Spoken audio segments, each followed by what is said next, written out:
Thank you, Cooper, for sharing how universities can help on a policy level. I'm Trace Akin, and today I'll be sharing how bars and restaurants can affect college students mentally.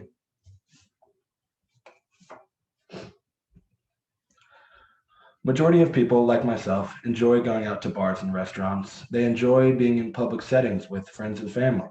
It helps with mental stability as well as physical health, being out there. But back to normal doesn't necessarily mean safe. As now a lot of bars and restaurants are opening up, it is still not safe, as it's just large crowds, and it's even worse for many of us who would like to stay at home because we want to protect getting this virus, not necessarily for us, but mainly for our family as well.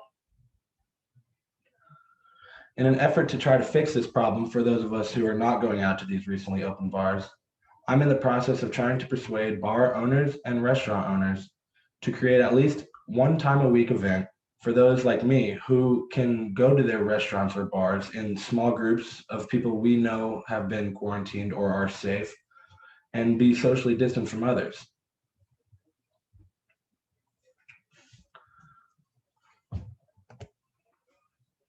The mental aspect plays a huge role in all of this.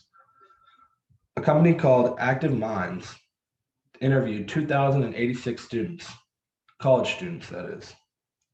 1 in 5 of the college students say their mental health has significantly worsened, not just declined, significantly worsened. Whereas a whopping 80% of students report that there is a negative impact on their mental health due to COVID as well. I can understand this being a college student who likes to go out. It has taken a toll on me mentally, not being able to see all these people that I normally talk to day in and day out. I feel like I'm trapped in a sense, and this does lead to anxiety and other problems.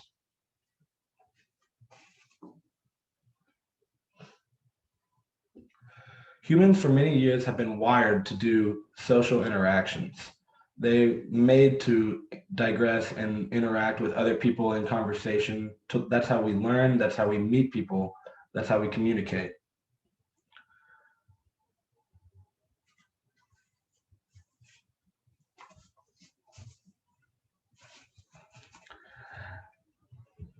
A man named Zlatan Ivanov, MD, says humans are social animals and are meant to interact with one another. Not being able to interact with others can cause stress and, like I said earlier, lead to anxiety. Kelly Birch states that during a stressful time like all of this, with either school or work, family issues, health, safety, that the stress and everything can lead to much more worse things than anxiety and problems like that mentally. It doesn't help being confined into a room where you can't go out, you can't see people, and you eat the same meals and do the same song and dance every day. As Dr. John Grohol states, during quarantine, stay at home fatigue is real. Stay at home fatigue is what I mentioned before. Same routine, day in, day out. Same people or nobody at all for some people that you get to see day in, day out. It can often occur in your meal plans as well, and your workout routines get changed as all the gyms have been closed. We're not meant to be in this.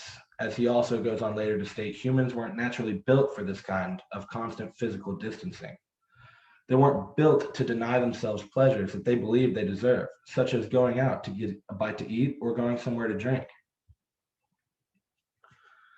This brings us back to the point that the bars are open and the restaurants are open almost in all of Texas, but not completely and not safely. Many of the people that are going out now seem to have forgotten that the virus is still here. This is why I plan to do this one time a week event at either bars or restaurants for people like myself who want to stay in small groups and not be in large crowds. I look forward to hearing back from these restaurants and owners because I believe that this can truly be something that can help a lot of people. Everyone has been affected by this virus one way or another, some large, some small. All students have a different experience. Some that just got to college for the first time are stuck in a dorm room. Some are stuck in apartments and aren't as fortunate as others who can maybe move around in a house. While that's not much, it is still something. I've offered my proposition to the bars and restaurants, and I hope to hear back soon. Thank you for your time. Jacob Cope will now take over on the social interactions with people and their importance.